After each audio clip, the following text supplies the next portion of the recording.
Amount को पे करने के लिए लायबल है, जो बिल में मेंशन है।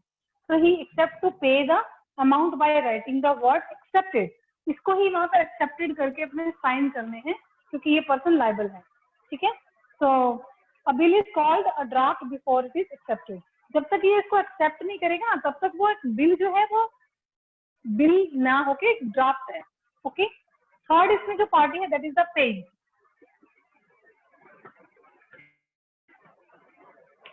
Paid, the person to whom the payment is to be made is called paid, means at last जब टाइम पीरियड जब कंप्लीट होगा या जो फिक्स टाइम पीरियड है, एट दैट टाइम जब ड्रॉय पे करेगा जिस पर्सन को, that is called paid.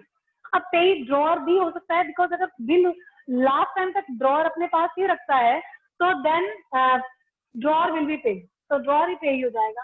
But कई बार ऐसा होता है कि ड्रॉअर को वो अमाउंट पहले ही चाहिए, तो वो बिल डिस्काउंट करवा सकते हैं फ्रॉम द बैंक, ठीक है, ये ऑप्शन हो सकती है। तो पे कौन कौन हो सकता है इसमें, एक तो फर्स्ट ऑफ ऑल तो हमारे पास ऑप्शन है ड्रॉअर ही होगा, अगर at the end time period तक उसी के पास बिल है। बट अगर उसने अमाउंट से पहले ही उसको नीड है और उसने बैंक से वो डिस्काउंट करवाया है, देन पे विल बी बैंक, तो बैंक जो है वो पे ही हो सकता है। थर्ड इसमें एक और ऑप्शन हो सकती है, क्या है कि ड्रॉअर ने किसी को अगर पेमेंट आगे करना है तो उसने पेमेंट के लिए बदले में इस ड्रॉय का जो बिल है, जो एक्सचेंज है, वो उसको आगे बिल ही दे दिया, तो इसको कहते हैं एंडोर्समेंट, ठीक है। तो उस केस में जो आप ये पे करोगे, ये जो पे होगा वो एंडोर्सी को पे होगा ना, एंडोर्सी भी यहाँ पर, एंडोर्सी भी यहाँ पर पे ही हो सकता है, ठीक है। फॉर एग्जाम्पल ऑन 1 जुलाई 2019 एक एग्जाम्पल ले लेते हैं, Karuna Sagar of New Delhi sells goods of the value of ₹5 lakh to Prem Kishore, okay. Karuna Sagar sell कर रहा है किसको, प्रेम किशोर को, गुड सेल कर रहा है, वैल्यू की है 5 lakh, the payment of which is to be made after 2 month, तो 2 महीने बाद की पेमेंट देने के लिए यहाँ पर बात हुई है। Karuna Sagar draw a bill on Prem Kishore who accepts it and returns it to the Karuna Sagar, okay, and in such a bill Karuna Sagar will be called a drawer. In this case तब करुणा सागर ने बिल ड्रॉ किया है, वही यहाँ पर seller है, तो Karuna will be drawer.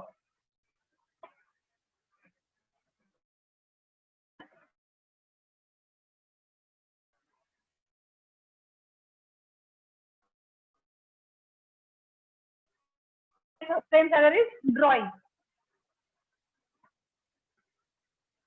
okay. In such a bill Karuna Sagar will be called a drawer and Prem Kishore will be called a drawing, okay. So specimen is given in your book, you can see from your book, okay. तो इस तरह से आप यहाँ specimen बना ही हुआ है, इस तरह आप इसमें बना सकते हैं।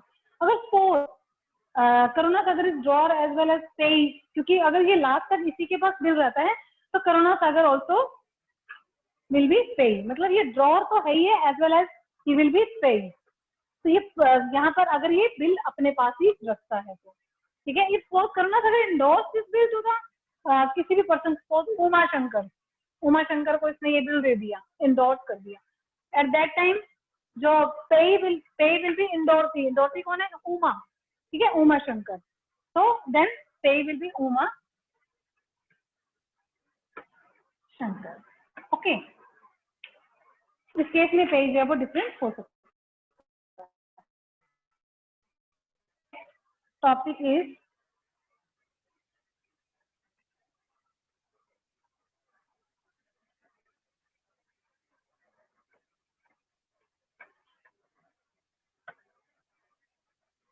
next topic is advantages.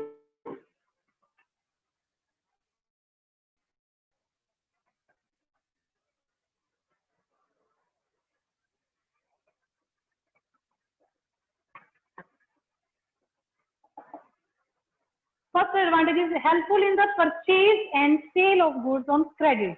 तो जो भी हम सेल परचेज करते हैं उसको क्रेडिट पे परचेज करना इजी हो जाएगा इससे, ठीक है ना। तो helpful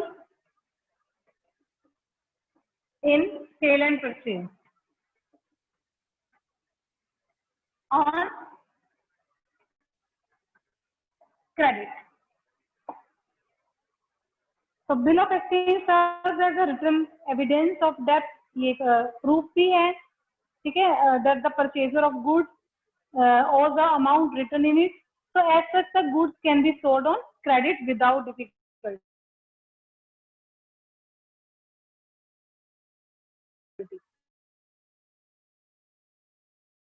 Second is legal document. So it is valid payment in the eyes of law. It is payment here to recover the amount legally. ठीक है, अदरवाइज वर्बली अगर वो प्रॉमिस करते हैं तो उस केस में हमारे पास कोई भी एविडेंस नहीं है, बट ये रिटर्न में है और ये लीगल डॉक्यूमेंट भी है, तो हमारे को अपनी जो अमाउंट है वो उसको रिकवर करना इजी हो जाता है. Then discounting facility.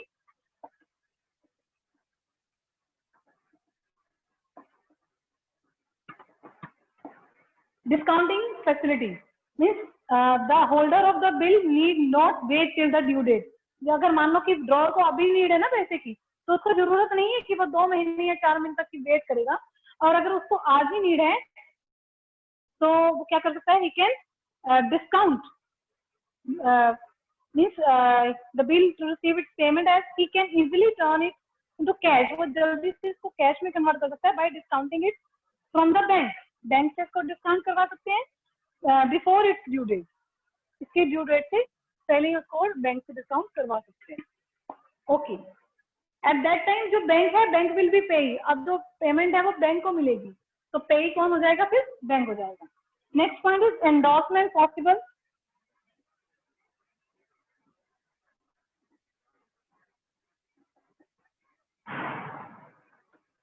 Endorsement possible. Yeah, bill of exchange can be easily transferred from one person to another in settlement of debt. Okay, it is negotiable instrument. तो इसको आप एक पर्सन को दूसरे पर्सन के इसमें ट्रांसफर कर सकते हो. अगर ड्रॉअर ने किसी और को पेमेंट करनी है तो उसके लिए वो अपने ड्रॉई का बिल जो है उसको ट्रांसफर कर सकता है. Okay, next point is relief from standing reminder.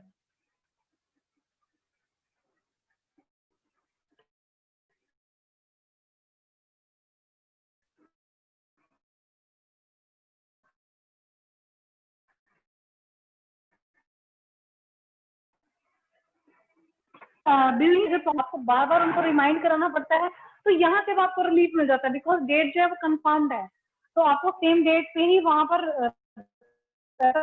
Receive होगा. तो payment is fixed written on the bill of exchange. Okay, next one is helpful in planning cash operations.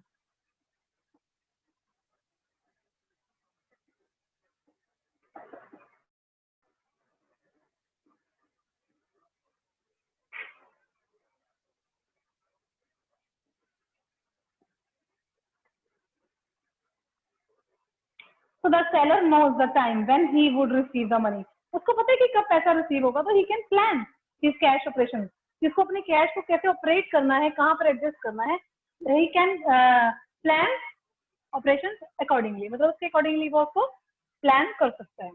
Next point is convenient means of making foreign payment. Foreign payment में भी ये convenient रहता है. क्या होता है ना, कई बार हम सिर्फ पेमेंट की वजह से ना जो है फॉरेन के साथ, मतलब फॉरेन में अपने लेन देन नहीं कर पाते हैं, बिकॉज हमें यही टेंशन रहती है कि पता नहीं पेमेंट कैसे हो पाएगी. तो उसके लिए ये बिल्कुल सेफ हमारे पास इंस्ट्रूमेंट है जिससे कि हमारे पेमेंट में कुछ प्रॉब्लम नहीं आता. तो it is very convenient mean of making foreign payment. Next, sharing of money in circulation and then convenience for the purchaser.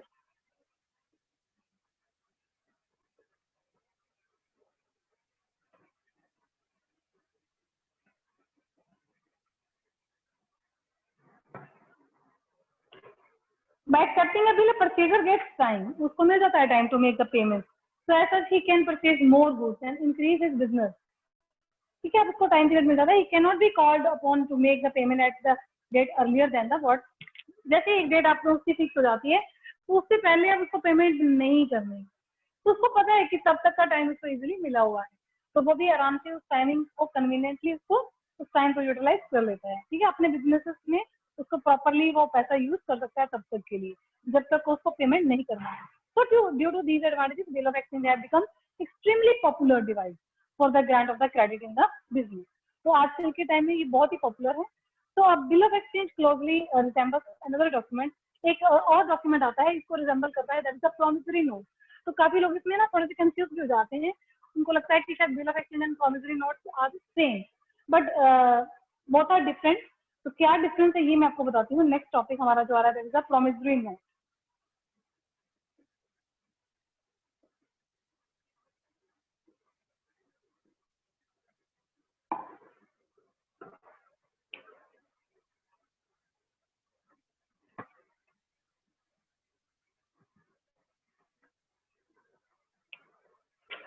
Yes, sometimes the purchaser of goods or debtor himself writes a note.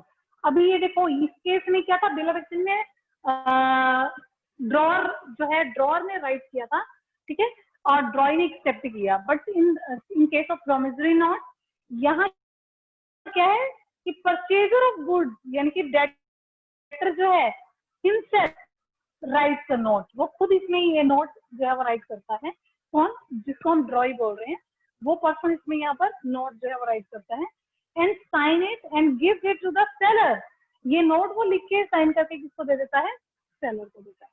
Okay, and it is called promissory note. So according to the Indian Negotiable Instrument Act, a promissory note is an instrument in writing containing an unconditional undertaking signed by the maker to pay a certain sum of the money to the order of a certain person. Okay, what are the features of the promissory note? So it must be in writing. First of all, ये भी written form में होना चाहिए, इसकी भी characteristics है. ठीक है, first of all return form, ये भी रिटर्न फॉर्म में होता है. ठीक है. सेकेंड है there must be promise to pay a certain sum of money in it. इसमें भी प्रॉमिस है और सर्टेन टाइम पीरियड उसके फिक्स है जो वो इसमें मेंशन किया जाएगा. और ओके, एक और यहाँ क्लियर मैं कर दूं कि ये कोई रिक्वेस्ट नहीं है, ये कोई मतलब वो नहीं है कि जैसे कि इसमें जो लैंग्वेज है कि आई और यू रुपीज 10,000 आई विल पे यू, ऐसा नहीं है. This is not a promissory note because it is merely an acknowledgement of that, and so there is no promise to pay. ये कोई प्रॉमिस भी नहीं है. तो ये क्या है? The promise to payment must be unconditional. या कोई कंडीशन नहीं होनी चाहिए. तो ये as soon as possible I will pay this amount, ऐसा भी नहीं हो सकता. ठीक है. तो इट इज दैट इज अगर ये आप मेंशन ही नहीं कर रहे हो, कोई डेट मेंशन नहीं है, क्योंकि fix period amount should be fix. Amount should be fixed.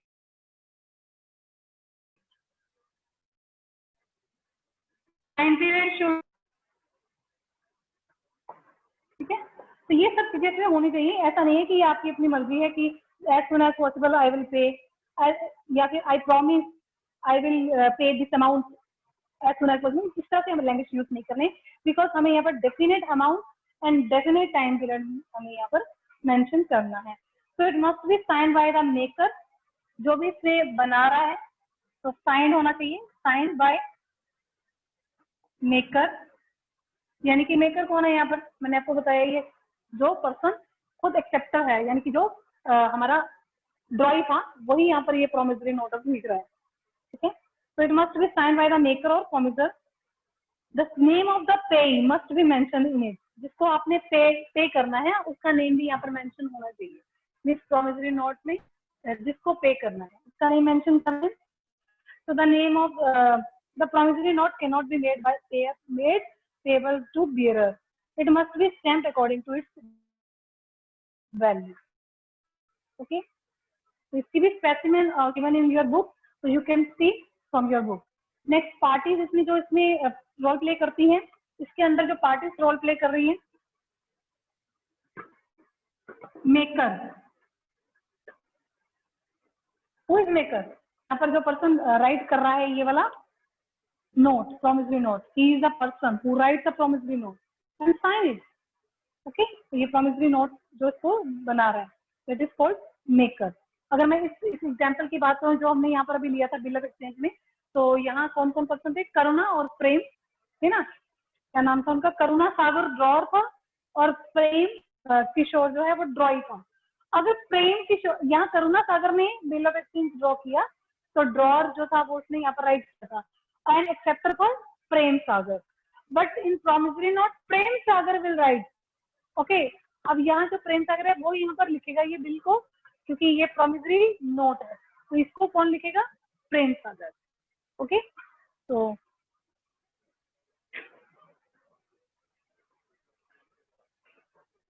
Prem Sagar is the maker. मैं उसी एग्जांपल को ही कंटिन्यू कर रही हूँ। ओके, नेक्स्ट इसमें जो सेकंड पर्सन है paying, he is the person who is entitled to get the payment, जो पेमेंट को यहाँ रिसीव करेगा वो है पेइंग, जो सेकंड पार्टी है इसकी। तो अकॉर्डिंग टू माय एग्जांपल जो करुणा पर्सन है, करुणा किशोर जो भी है वो पेइंग है यहाँ पर, क्योंकि वो रिसीव करेगा इस अमाउंट को। ठीक है, तो the Karuna Sagar, sorry, Karuna Sagar is the paying. ठीक है, okay, there is no acceptor in case of promissory note because the maker himself is liable to pay the amount। जो मेकर है वही लाइबल है यहाँ पर, जो मेकर ही liable है और वही बिल लिख के दे रहा है, वही सॉरी प्रॉमिसरी नोट लिख के दे रहा है, कहीं ने तो एक्सेप्ट करना है उसको।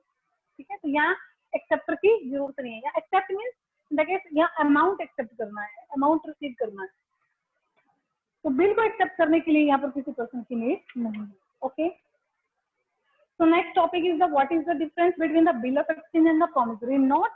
so you can do by yourself this topic। next topic is date of maturity and days of grace। what is the date of maturity? first of all, next topic, first of all मैं इसको read कर देती हूँ।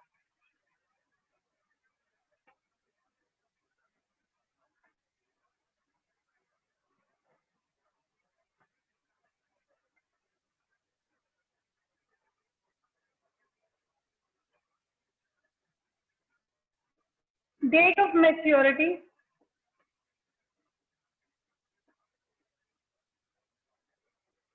and days of grace, इसी के साथ ही है ये।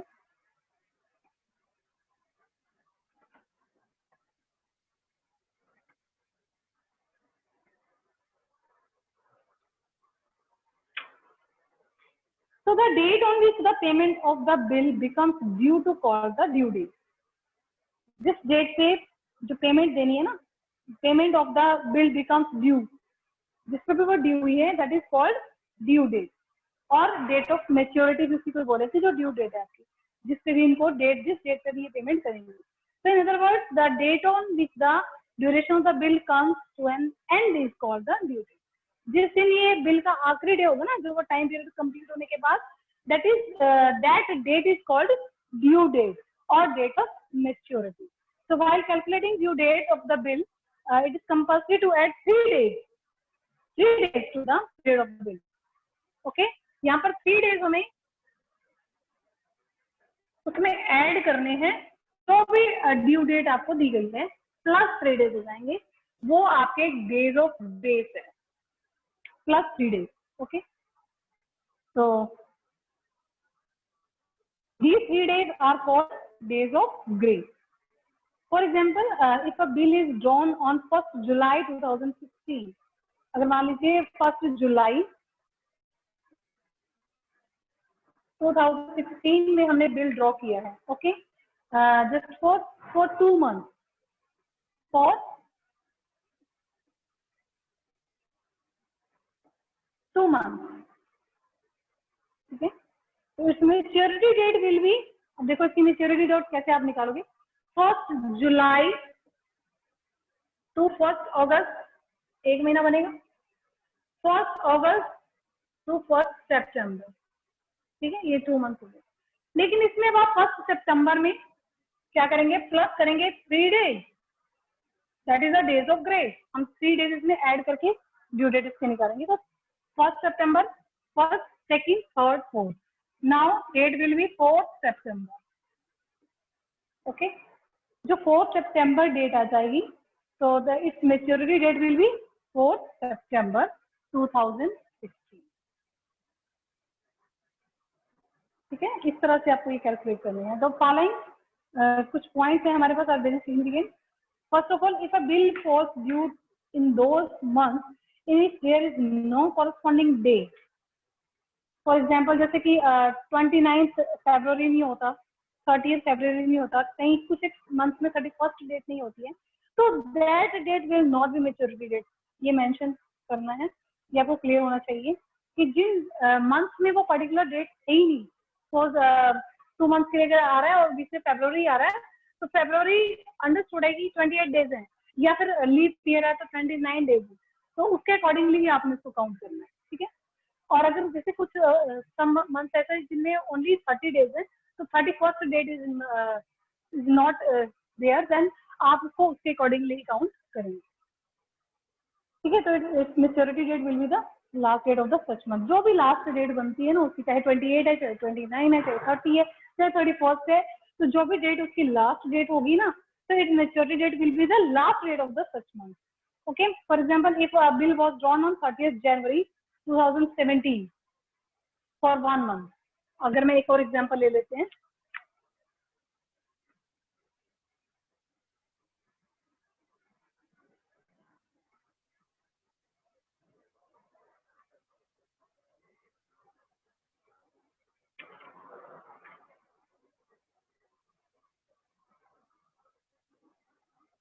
Okay, bill was drawn on 30th January 2017 for 1 month. Okay, अब 1 मंथ जो है 30th जनवरी से अगर आप स्टार्ट करेंगे, 1 मंथ कब होगा आपका, और ये 2017 है, आपको ईयर भी यहाँ पर चेक करना है, because this is a not leap year. अगर ये लीप ईयर होता तो 29 फरवरी को आपको 1 मंथ हो जाएगा, लेकिन अगर ये लीप ईयर नहीं है देन 28 फरवरी को आपका 1 मंथ कंप्लीट होगा, ठीक है। 1 मंथ कब होगा, 28 फरवरी। अब प्लस 3 डेज ऑफ ग्रेस आप इसमें ऐड करेंगे, तो 1 मार्च, 2 मार्च, 3 मार्च, तो 3 मार्च 2017 को आपकी ड्यू डेट बनेगी यहाँ पर, ओके, 3 मार्च को बनेगी। तो 3 मार्च 2017 that is your date of maturity और ड्यू डेट, क्लियर है।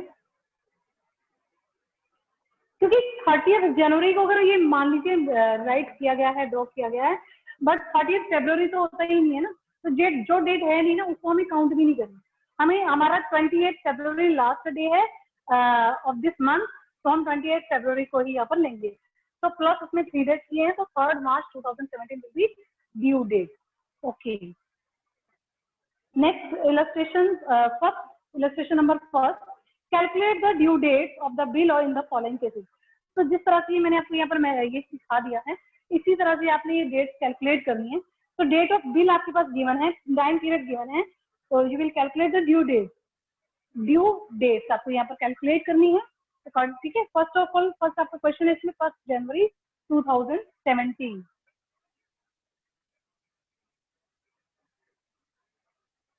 Illustration number 1, date of bill 1st January 2017 and time period is 2 months. Okay, 1st January to 1st February 1 month, 1st February to 1st March 2 months. So 1st March may plus 3 days of grace, 3 days for grace. Okay, so 1st, 2nd, 3rd, 4th, 4th March 2017 is due date, like this. इस तरह से आपको ये calculate करते रहना है सारे। एक इसमें लीप ईयर का चेक कर लेते हैं क्योंकि गिवन है तो, ओके। 7 पॉइंट 1 दिसंबर 2016, डेज भी मेंशन हो सकते हैं, इसमें गिवन है 60 डेज। तो स्टूडेंट्स जब डेज आते हैं ना, तो डेज में फिर आपको पर्टिकुलरली डेज आपको काउंट करना है, फिर चाहे आप कोई मंथ 30 डेज का है, कोई 28 डेज का है, या कुछ डजंट मैटर, तब आपको डेज भी काउंट करने हैं, उसमें डेज काउंट करके लिखना है।